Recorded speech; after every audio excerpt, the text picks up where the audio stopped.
बिस्मिल्लाहिर्रहमानिर्रहीम, अस्सलाम वालेकुम। सारा मान हियर फ्रॉम एचआर एकेडमी। आज का सेशन है ग्रेड 9 बायोलॉजी स्टूडेंट्स के लिए और बायोडाइवर्सिटी में आज का एसएलओ हमारा होगा threats to biodiversity and conservation of biodiversity.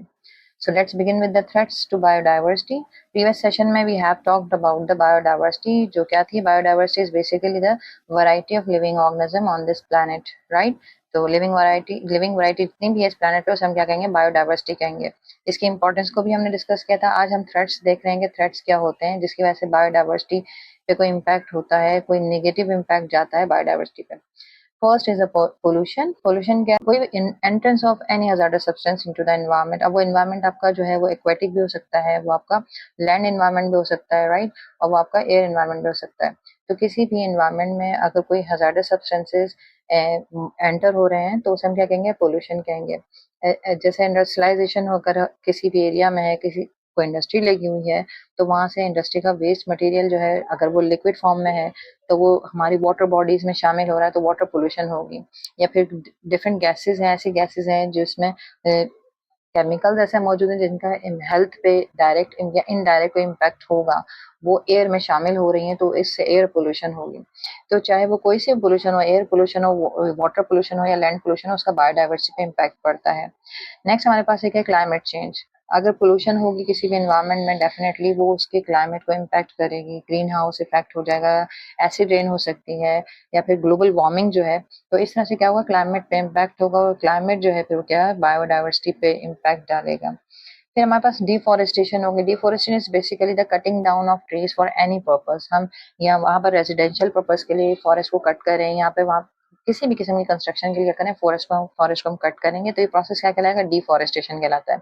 अब डिफॉरेस्टेशन आप कर रहे हैं इसका मतलब है कि जो आपका जो एयर प्योरीफायर एक सिस्टम, नेचुरल सिस्टम है, आप उसको खत्म कर रहे हैं। जो प्लांट्स होते हैं, जो फॉरेस्ट होते हैं, वो क्या करते हैं?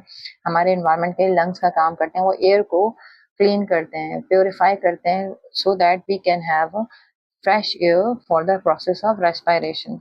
अब जब आप फॉरेस्ट को ही कट कर देंगे तो एयर को प्योरीफाई करने वाले जो एजेंट्स नेचुरली मौजूद थे वो खत्म हो जाएंगे। इसके अलावा फॉरेस्ट जो है वो हैबिटाट होता है डिफरेंट स्पीशीज का, लिविंग स्पीशीज का, लाइक बर्ड्स हो गए या आंट्स हो, इंसेक्ट्स हो गए। तो आप उस हैबिटाट को भी डिस्ट्रॉय कर रहे होते हैं। तो इस तरह से क्या है? डिफॉरेस्टेशन इम्पैक्ट डालती है, नेगेटिव इम्पैक्ट डालती है किसमें? बायोडाइवर्सिटी पे। फिर हमारे पास क्या है? Over hunting. किसी भी लिविंग स्पीशी की जो हंटिंग है वो ओवर हंटिंग की जाए विदाउट कंसीडरिंग कि उनका ब्रीडिंग टाइम या उनको प्रॉपर टाइम दिया जाए so that they can breed to increase their number. तो ये ओवर हंटिंग भी क्या है? बायोडाइवर्सिटी पे इम्पैक्ट है, नेगेटिव इम्पैक्ट है। फिर है क्या है? Habitat destruction. जैसे हमने डिफॉरेस्टेशन में देखा था, जो फॉरेस्ट होते हैं वो हैबिटाट होते हैं डिफरेंट वैरायटी ऑफ ऑर्गेनिजम्स का। वाइल्ड एनिमल्स जो है वो फॉरेस्ट में ही रहते हैं। जब आप फॉरेस्ट को ही डिस्ट्रॉय कर देंगे इसका मतलब you are destroying the habitat. तो habitat destruction has a impact on the biodiversity. Then illegal wildlife trade. ये बहुत ज्यादा ट्रेंड है कि पर्टिकुलर स्पीशीज होती हैं जिनको इलीगली क्या होता है, उनको एक जगह से दूसरी जगह ट्रेड किया जाता है। तो इससे भी क्या होता है? बायोडाइवर्सिटी पे इम्पैक्ट होता है। फिर impact of human activities on the biodiversity हम देखते हैं कि क्या इम्पैक्ट है। अर्बनाइजेशन और इंडस्ट्रियलाइजेशन। अब आप देखिए जैसे जैसे टाइम गुजर रहा है जो रूरल एरिया होते हैं या विलेज लाइफ जो हम कहते हैं वो आहिस्ता आहिस्ता किस तरफ जा रही है? अर्बनाइजेशन की तरफ जा रही है। वहां पर रोड्स पक्के बनना शुरू हो गए हैं, या फिर क्या है कि लोग जिनका जो जरिया मुआश हुआ करता था वो किसके जरिए होता था? एग्रीकल्चर के जरिए होता था। लेकिन जैसे जैसे अर्बनाइजेशन होगी तो वो एग्रीकल्चर को छोड़ के किस तरफ जाएंगे? वो जॉब्स की तरफ जाएंगे, या फिर वो जो है वो शॉप्स खोल लेंगे, वो बिजनेस की तरफ जाएंगे। तो ये जो अर्बनाइजेशन है फिर इसकी वजह से क्या होगा? इंडस्ट्रीज बनना वहाँ शुरू हो जाएंगी। तो अर्बनाइजेशन हो या इंडस्ट्रियलाइजेशन हो, इससे क्या होगा? ओवर पॉपुलेशन को lead to the need of building. Biodiversity पे इफेक्ट होगा। फिर क्या है? डिफॉरेस्टेशन। डिफॉरेस्टेशन की अभी हमने बात की थी।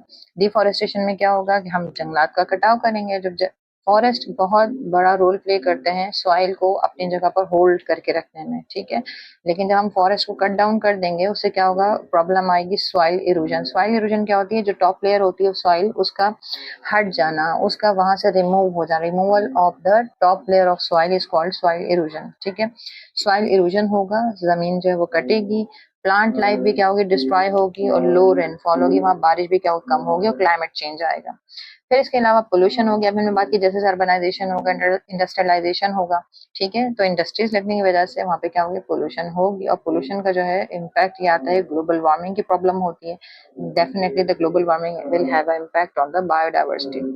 फिर ओवर हंटिंग की बात करें, ओवर हंटिंग वही कि हम without considering the factors of breeding, without considering the number of living species over hunting करें तो direct killing of wild animal होगा, ठीक है, और इसका इम्पैक्ट किस पे होगा, बायोडाइवर्सिटी पर होगा। So these are the factors which these are the factors caused by the human activity which have an impact on the biodiversity.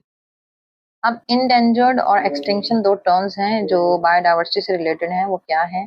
Endangered is basically the animal species likely to become extinct in near future is threats if threats to their survival continues, यानी क्या हो कि environmental conditions या climatic conditions हो गई, या उनका जो एनवायरमेंट है, हैबिटाट है, वो आप मुस्तकिल ऐसी एक्टिविटीज कर रहे हैं जिससे उनको थ्रेट है, और वो थ्रेट क्या हो, लॉन्ग टाइम पीरियड के लिए कंटिन्यू रहेगा, तो ये फिर वो एनिमल स्पीशी क्या होंगी, वो थ्रेट में होंगी, animal species like to become extinct, ठीक है, नियर फ्यूचर में क्या होगा, वो एक्सटिंक्ट हो जाएंगी, वो इस पूरा अर्थ से खत्म हो जाएंगी। तो ये जो स्पीशी है इस वक्त क्या कहलाएगी, इंडेंजर्ड स्पीशी कहलाएगी, ठीक है। There are the examples of the species which are endangered, the Indus river dolphin, the blue whale, और African and Asian elephants and giant panda are endangered animals, ये इस वक्त के इंडेंजर्ड एनिमल्स हैं जिनकी सर्वाइवल को अभी क्या है, थ्रेट है, ये एक्सटिंक्ट हो सकते हैं इन near future. Next extinction, extinction क्या है, when the last of type of a plant और एनिमल डाइज, ठीक है, यानी लास्ट किसी भी प्लांट और एनिमल का लास्ट जो इस इंडिविजुअल हो वो क्या हो, डाई हो जाए, such as dodo and dinosaurs, then they are called extinct, फिर वो क्या कहलाते हैं, एक्सटिंक्ट कहलाते हैं, ठीक है। So the dodo, saber-tooth tiger, quagga and Tasmanian tiger are the example of the extinct animal. ठीक है, वो एनिमल्स हैं जिन जो पहले से डेफिनेटली इंडेंजर्ड हुए, जिनकी सर्वाइवल को जो है वो थ्रेट्स कंटिन्यू रहा, और वो फिर ऐसा टाइम आया कि ये इस दुनिया से, इस कुरार से खत्म हो चुके हैं, इनकी कोई इस सिंगल स्पीशी भी इस वक्त मौजूद नहीं है, ठीक है, तो this is called extinction. Next है कंजर्वेशन। कंजर्वेशन क्या होती है, डेफिनेशन देखें कंजर्वेशन की, protection, preservation and sustainable management of the biodiversity, यानी आप ऐसी कोई मेजर्स लें जिससे क्या हो, आप किसी भी लिविंग स्पीशी को प्रोटेक्शन प्रोवाइड कर सकें, उसे प्रिजर्व कर सकें, and sustainable management of biodiversity, तो ये मेजर्स क्या कहलाएंगी, कंजर्वेशन कहलाएंगी। इसका पर्पस क्या होता है, गोल क्या होता है, ensure that species and ecosystem survive for future generation, ठीक है। कंजर्वेशन का पर्पस सिंपल ये होता है, ये मेक श्योर करता है कि जो पर्टिकुलर स्पीशी है वो, उसका जो इकोसिस्टम है वो फ्यूचर जनरेशन के लिए क्या करेगा, सरवाइव करेगा। Why to conserve biodiversity, question ये आता है कि हम बायोडाइवर्सिटी को कंजर्व क्यों करें। हम इसकी बायोडाइवर्सिटी की इंपॉर्टेंस जो है प्रीवियस सेशंस में भी देख चुके हैं ना। Ecological balance, for ecological balance आपको पहले बताया था, वैरायटी ऑफ लिविंग ऑर्गेनिज्म है, उससे एनवायरनमेंट का एक बैलेंस मेंटेन होता है, ठीक है। इस बैलेंस को मेंटेन करने के लिए हमें बायोडाइवर्सिटी को कंजर्व करना पड़ेगा। Then economic importance, economic importance, जितनी वैरायटी ऑफ लिविंग ऑर्गेनिज्म होगी, जैसे अगर हम प्लांट्स की बात करते हैं, जितनी वैरायटी ऑफ एग्रीकल्चर हमारे पास होगी, उससे हमारी इकोनॉमी जो है वो स्ट्रांग होगी, स्ट्रेंथन होगी। Then environmental protection, environmental protection के लिए बायोडाइवर्सिटी का होना बेहद जरूरी है, so that the biodiversity can manage the environmental issue. Then scientific values के लिए भी क्या है, आपकी बायोडाइवर्सिटी को कंजर्व करना पड़ेगा। Then aesthetic and cultural values के लिए भी biodiversity is very important. Now the conservation of biodiversity, how we can conserve the biodiversity, there are some methods, some steps which should be taken to conserve the biodiversity. First is protected areas, वो areas जहाँ पर कोई भी living species रह रही है, वो उसका हैबिटाट है, इकोसिस्टम है, आपने उन एरियाज को प्रोटेक्शन प्रोवाइड करनी है। उसके अलावा हैबिटाट को रेस्टोर करना है, हैबिटाट अगर डिस्ट्रॉय हो गए हैं, उनको कोई थ्रेट है, आपने उनको रेस्टोरेशन की तरफ जाना है।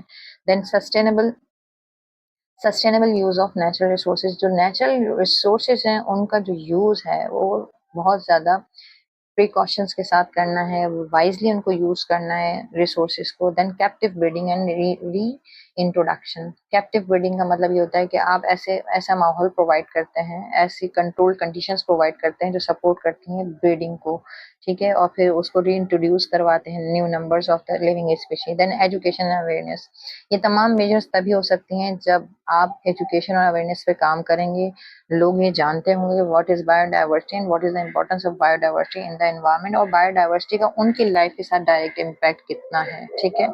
So these are the steps which we should take, which we should take for the conservation of biodiversity. Now, summary: biodiversity means the variety of life on Earth, including plants, animals, and microorganisms. Then biodiversity is threatened by the deforestation, pollution, overhunting, overgrazing, habitat destruction, and the climate change. And the conservation is the protection, preservation, and sustainable management of the biodiversity. So this was all about the threats to biodiversity and the conservation of biodiversity. If you have any question, write down your question in the comment box. We will definitely answer your question. Don't forget to like, comment, and share.